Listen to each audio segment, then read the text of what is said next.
I've been using this solar power system for over a year now.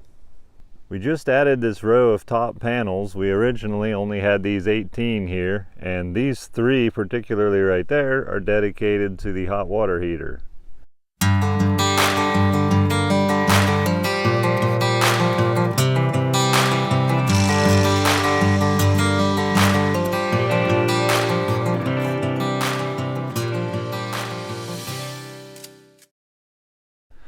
I've also added 3 panels on the side over here to catch the late afternoon sun. The theory is that the sun hits these panels and fully charges the batteries, and towards the end of the day these 3 maintain our current usage until the sun fully sets, and then we're finally tapping into our battery bank. These panels are white label panels. I bought them used, and the manufacturer removed the labeling from the panels, and whatever their brand happens to be, possibly it's that, I'm not sure. The panels have defects which don't necessarily affect the performance of them. They call these snail trails, and they definitely don't look awesome, but I regularly check the panels and make sure they're performing to specification. One of the very common misconceptions about solar power is that panels after a few years are done and you just have to throw them away.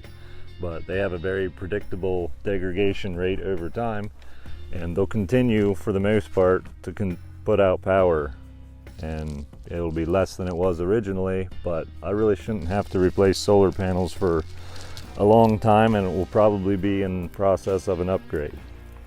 The way this is wired is 3 panels in series, and then I have 2 series paralleled together. Everything runs into this makeshift solar shed, which I will eventually put siding and stuff on. All the leads come in here, and all the hot goes into these boxes where it's combined into one wire just because of the number of breakers I have. But I've only seen about 7 amps max out of each string. So together that would be 14, 15 amps if you will. So that's just fine on a 10 gauge wire. And inside the combiner box we have the breakers, and I have them all tied in there. They're 20 amp breakers. I have 1 extra breaker, which is why it's off. But the upgrade part, that is essentially what I've upgraded. When I just had a lower number of panels, I actually ran everything into this air conditioner disconnect, and it had a fuse. I was able to disconnect it quickly if I needed to. So that really ended up working out well. But when I upgraded the amperage, I just felt like it was going to be too dangerous, because it would be possible for all the power to go back on a single 10 gauge wire, and if I've got 50 amps on a 10 gauge wire, that's going to melt and immediately start a fire. So continuing the tour, everything gets combined there, then combined into the combiner box, all with one larger wire. And we come to this Mppt charge controller. And this is essentially what dictates how the batteries are charged. It knows the voltage and temperature and all the readings it needs to have, and that adjusts the charge rate, how much to charge, when to equalize, although I manually equalize because I don't like its particular schedule. But it pretty much controls everything. And when the batteries are full, it chooses the trickle charge. And my batteries are lead acid golf cart batteries, and I've got 16 of them, although I've got this little work platform covering most of them, but I've got 16 of them. They're golf cart batteries. They're 6 volts. I have 8 wired up in a 48 volt configuration, and then I have the other 8 in series to that other. I have that other 8 in series to be 48 volts as well, and then the 2 banks are paralleled together, and that's where the charge controller ties in, and from the same place then the inverter, which fuses are important, by the way. The inverter pulls directly from that, and I'm somewhat regularly, as part of maintenance, I do top off the water and the batteries as needed, and I do check my connections just to make sure everything's good. And I go beyond what most people do, because I actually use a thermal camera to check my connections as well, just to make sure everything isn't you know, nothing's getting hot because of a poor connection.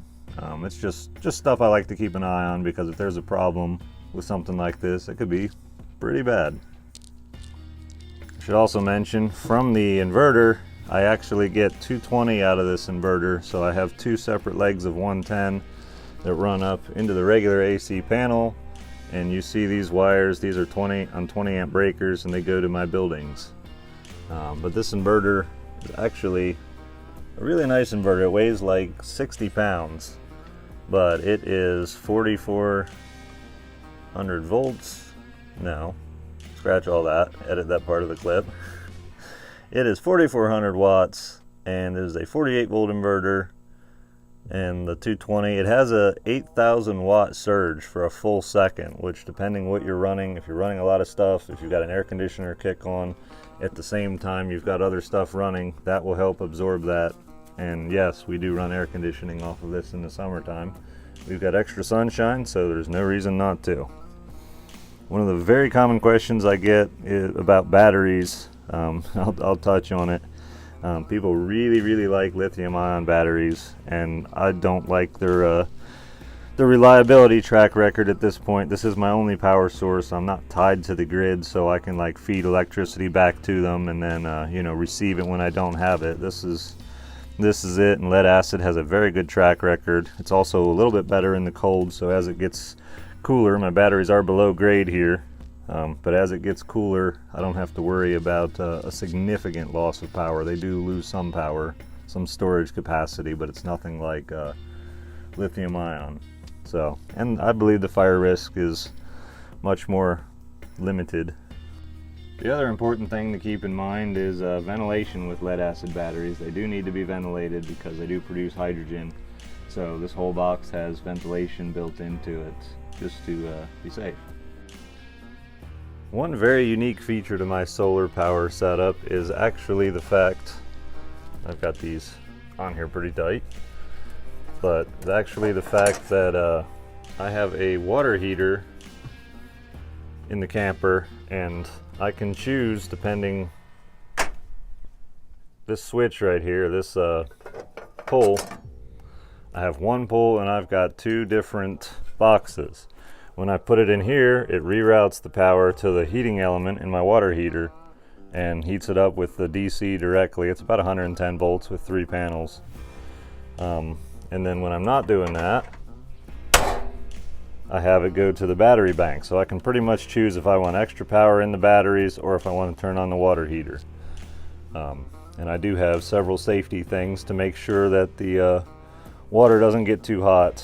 Because it's directly to an element, it can overheat, and I've got an electronic valve, an alarm, as well as the standard blow-off valve.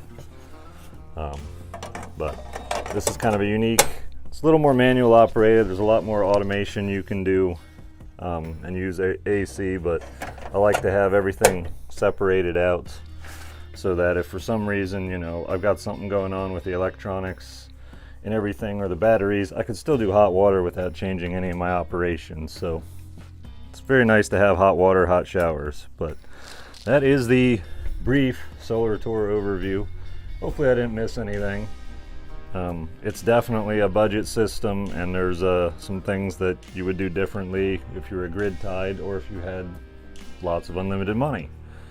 But that's the setup. It's been working for me. It's been absolutely bulletproof for over a year, and hopefully I'll get another 9 years out of my batteries and out of everything here, and I shouldn't have to do anything else. But as always with this kind of stuff, this is a documentation video. This is not a how-to video. I'm just showing how I did something, and I would recommend you consult local building codes and inspectors before you would attempt anything like this on your own.